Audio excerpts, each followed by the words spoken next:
Përderisa partitë rrezikojnë marrjen e 4 milion eurove nga Bashkimi Evropian duke mos arritur konsensus për kodin zgjedhor e cila ishte si pjesë e agjendës reformuese, tani fajsohen mes vetes, secilës parti i lënë më shumë pjesë të fajit. Nga VMRO akuzojnë se kodi zgjedhor nuk u miratua sepse LSDM, Levica dhe BDI në ciklin e ardhshëm zgjedhor duan të paraqiten si viktima dhe palë të dëmtuara.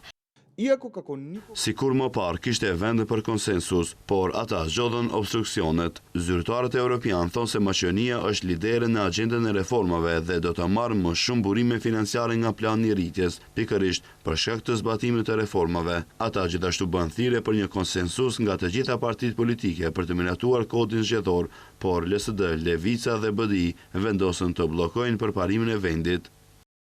Edhe Vlen Fajni adreson opozitës. Për momentin, ata që po e pengojnë procesin janë pikërisht partitë opozitare, ne edhe kryeministri edhe ne kemi dhënë deklarata se presim një bashkëpunim më të mirë prej tyre, për arsye se shohim reformat në kodin zgjedhor shumë të rëndësishme për ardhmërinë e këtij vendi.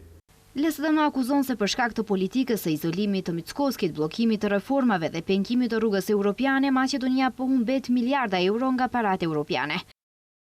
4 milion euro nuk humbasin për shkak të kodit zgjedhor, miliarda euro humbasin, qëllimi strategjik humbet, e ardhmja humbet për shkak të rrugës së bllokuar europiane. Derisa Maqedonia mbetet në vend, vendet e tjera të rajonit po përparojnë dhe po korrin përfitimet e integrimit europian. Partia Levica ka tezën e saj për këtë situatë.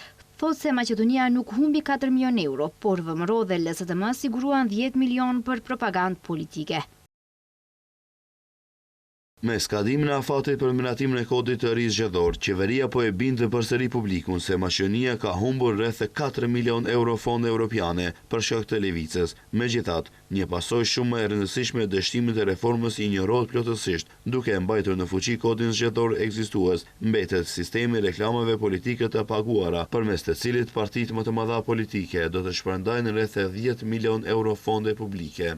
Mosmarrëveshja kryesore mes partive ishte se pushteti kërkonte që të përfshihet votimi elektronik i diasporës, kërkesë e cila nuk pranohej nga opozita, sepse sipas tyre kjo gjë hap rrugën për manipulime zgjedhore.